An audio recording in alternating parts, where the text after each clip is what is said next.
बयखौबो खुलुमहरबाय रायजोफोर लोगोसे आंनि रेंहा बड' चेनेलाव बयखौबो आङो बरायनानै लाबाय। आङो दिनै भिडिअ फैनाय जालायबाय रायजोफोर। गोबाव जाबायमोन आङो बिराद माने लोमजादों, गगा मोनदों, ओरैनो देहाया माने खुनु थिग गैया आरो देहायाव प्रब्लेम जानानै दं। अब्लाबो आङो भिडिअ लानानै फैनो सानबाय रायजोफोर नोंथांमोननि सिगाङाव।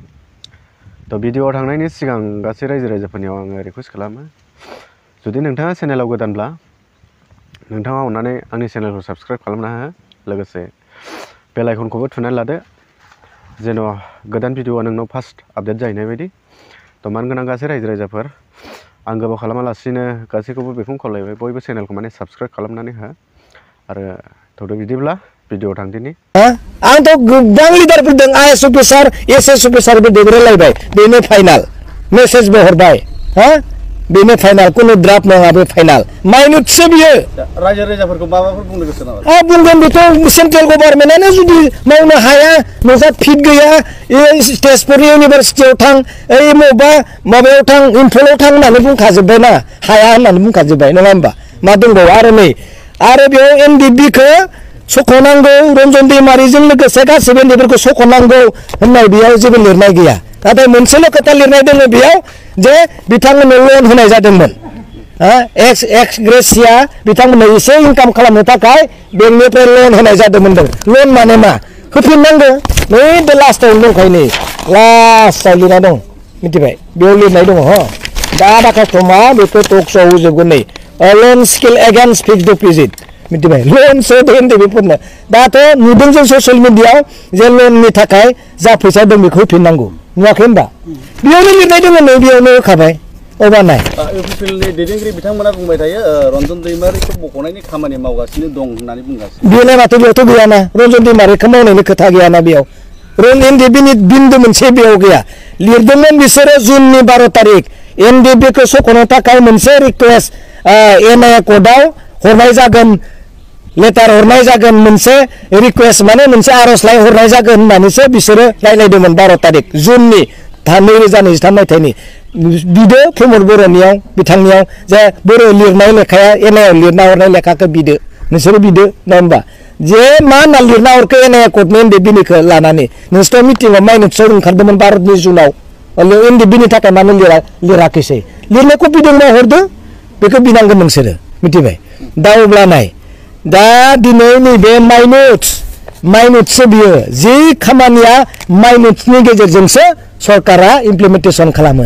नाथाय बे माइनुटसआव बिटिआर कर्टनि बेसेबां दफा दङ, मोनसेबो दफाखौ सेन्ट्रेल गभर्नमेन्टआ मावनो हागोन होननानै बेयाव लिराखै, मिथिबाय? नेगेटिभ लिरजोबदों बेयाव। नोंसोरो नोंथांमोना नायबानो जायो, ससियेल मिडियाआव होनाय दंखायो। लेखाया जेखौ बुंदों आं बेखौसो बुङो। राजनितिनि मानसिया मालाबा प्रमद बर'आनो सोरबा बिजेपि इउपिपिएलनि बिपेन्दिगिरिफ्रानो फेस मोनसे डायलगखौ होनो हागौ। नाथाय लेखायाथ' नंखायखौ बुङा ना आंखौ, नङा होमबा? लेखाया जेखौ आं बेखौसो बुंदों, बे लेखायाव जि लिरदों आं बेखौसो बुंदों। लेखायाव थायैखौनो जुदि बुङोबा आंखौ दानो केस होना जेलाव थ्रोब सोलायगोन गभर्नमेन्टआ, मिथिबाय? नाथाय आंथ' बेखौ गिया। लेखाया जेखौ बुंदों बेखौनो बुंदों। लेखाया बुंखाबाय बिटिआर कर्टनि मोनसेबो दफाखौ मावफुंनो हाया होननानै माइनुटसआव गभर्नमेन्ट अफ इन्डियानि माबानि इउनियन हम मिनिस्ट्रिनिफ्राय चेयारमेनशिपजों दैदेनजानाय बे लेखायाव क्लियार स्पष्ट होखाबाय। थ' लोगोफोर, नोंथांमोनहा भिडिअखौ ससेब्लाबो नुबाय आरो बुजिबाय सोरनि सायाव, मबे बुस्थुनि सायाव बिक्रम सारा मा बुंदों। बिथाङा माने आंनि नुनायनि नोजोराव माने बिथाङा प्रुफखौ लानानै माने खोथा बुङो नालाय, दा आङो बेखौनो नोंथांमोनाव शेयार खालामनो लुबैदों आरो बेखौनो आङो शेयार खालामबाय। थ' बिक्रम सारा बुंदों जोंना जे दाखालि 30-40 इयार्स जे नांनानै फैनाय आदामोन, सारमोन, जे जोंनि एनडिबि बिथांमोननि बाथ्रा एसे बुंदों। आङो बे बाथ्राखौसो लाना नोंथांमोननो शेयार खालामनो सानदों। थ' बिथाङा बुंदों जे दाखालि बिटिआर एकर्ड जानाय लोगो लोगो सेन्ट्रेल सरकारनिफ्राय, सेन्ट्रेल गभर्नमेन्टनिफ्राय जोंना जेनाखि एनडिबिफोरनि रिहेबिलिटेसन हिसाबै 4 लाख खरि जे मोनदोंमोन, दा बे 4 लाख जायफोरनाखि मोनदों, दा बिसोरबो माने 4 लाख फैसाखौ माने बिसोरनिखौ लन होननानै गभर्नमेन्टआ माने लिखित आखरै बुंनानै होनाय जाबाय। दा बेनो लेखायाव बेनि बुंनाय बायदिबा माने जेसेबांनाखि एनडिबिफ्रा 4 लाख थाखाखौ मोनदों बे 4 लाख थाखाया माने रिहेबिलिटेसन हिसाबै मोननाय जायाखै माने गभर्नमेन्टआ लन हिसाबैसो एनडिबिफोरनो 4 लाख थाखाखौ होनाय जादोंमोन। तो 4 लाखखौ होनानै लन हिसाबै होनानै गभर्नमेन्टआ माने एनडिबिफ्रा बे 4 लाख फैसाजोंनो जे इनकाम खालामनानै न'खर संसार सोलिलांनाय बायदि माने बे थाखाखौ लन हिसाबै गभर्नमेन्टआ होदोंमोन। दिनै फैयै फैनानै बे बाथ्राखौनो जों खोनाबाय माने 4 लाख थाखाखौ जायनाखि एनडिबिफ्रा मोनदोंमोन बे थाखाखौ लन हिसाबै माने सुखायफिननांगौ। दा बेसेबांसिम सैथो बबेसिम सैथो बिक्रम सारा बे बाथ्राखौ बुंदों। आं बे बाथ्राखौनो नोंथांमोननो शेयार खालामबाय। नोंथांमोना भिडिअखौ नायनानै बुजिबाय एसेब्लाबो। तो नोंथांमोनाबो सालिजारि खालामदो आरो लोगोसे बिथाङा बुंदों जे बिटिआरनि एक दफाफोर जेसेबांनाखि मावफुंजानो दं दफा दिनै बे दफाखौ माने मावफुंनो हानाय माने पावारा गैला बिटिआर सरकारनाव। बे बाथ्राखौ बिथाङा रेगुलार जे गावनि प्रुफ हिसाबै बियो नोंथांमोननो देखायबाय।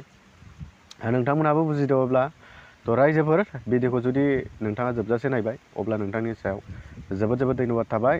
लोगोसे भिडिअखौ जोबजासे नायनायनि थाखाय गोजोननाय थाबाय आरो नोंथाङा भिडिअखौ मोजां मोनदोंब्ला मोनसे लाइक खालामनानै गालांदो।